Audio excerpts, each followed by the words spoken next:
இன்றைய ஜீவ மன்னா, உன் தேவனாயிருக்கிற கர்த்தராகிய நான் உன் வலது கையை பிடித்து பயப்படாது, நான் உனக்கு துணை நிற்கிறேன் என்று சொல்லுகிறேன். ஏசாயா 41:13. Today's living manna.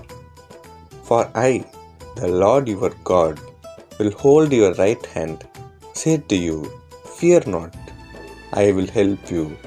Isaiah chapter 41 verse 13. God bless you.